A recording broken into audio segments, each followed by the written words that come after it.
একটি ছোট্ট ভূখণ্ড অথচ বিশ্ব রাজনীতির সবচেয়ে বড় দ্বন্দ্বের কেন্দ্রবিন্দু। ফিলিস্তিন ও ইসরায়েল এই জন্য কেবল দুটি নাম নয়, বরং ইতিহাস, রক্ত, শিকড় আর স্বপ্নের ছায়াযুদ্ধ। আজ আমরা জানব সেই গল্প, যা শুধু সংবাদ নয়, মানুষের বেঁচে থাকার এক অসম লড়াই। এই ভূখণ্ডের ইতিহাস হাজারো বছরের পুরনো। ইহুদি ও মুসলিম দুই জাতি, যাদের ইতিহাস এখনো গভীরভাবে জড়িত। 1917 সালে ব্রিটিশরা ব্যালফোর ঘোষণা দেয়, যেখানে বলা হয় এই ভূমিতে একটি ইহুদি রাষ্ট্র গঠনের কথা।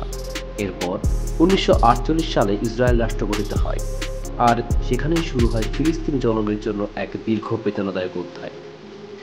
7 লাখের বেশি ফিলিস্তিনি গৃহহীন হয়, যাকে বলা হয় নাকবা, অর্থাৎ বিপর্যয়।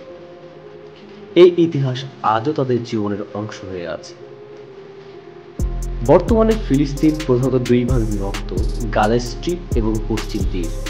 গাজায় রয়েছে হামাস, যাকে অনেক দেশ সন্ত্রাসী সংগঠন হিসেবে চিহ্নিত করে।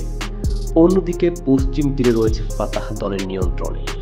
গাজায় ইসরায়েল অবরোধ, প্রায় প্রতিদিন ড্রোন হামলা, ক্ষেপণাস্ত্র, বিদ্যুৎ সংকট, খাদ্যের অভাব, সব মিলিয়ে এক অমানবিক বাস্তবতা।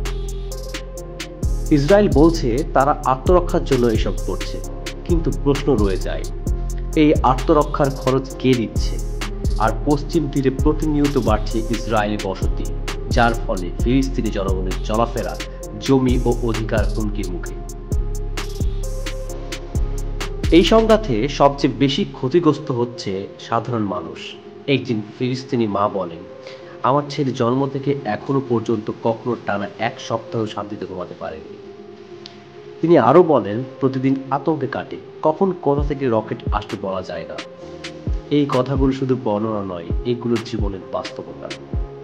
সংঘাতের দুই পাশে মানুষ আছে ভবিষ্যতের আশায়, অথচ বর্তমানে বন্দী।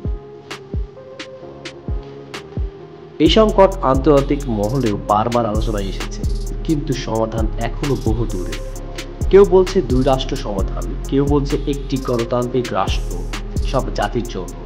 কিন্তু বাস্তবতা হলো, যতদিন উভয় পক্ষের মানুষের জীবনের গুরুত্ব সমানভাবে বিবেচনা না করা হয়, ততদিন এই সংঘাত থামবে না। প্রতিটি শিশুর জীবন, প্রতিটি মা বাবার কান্না, সবকিছুর মূল্য থাকা উচিত।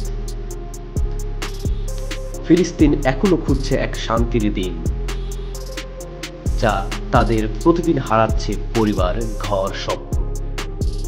আপনাদের মতে এই সংকটের সমাধান কি হতে পারে? নিজের কমেন্টে জানান, আর মানবতার পাশে দাঁড়ান। সত্য এবং আমাদের সাথে থাকুন, সাবস্ক্রাইব করুন এবং শেয়ার করুন।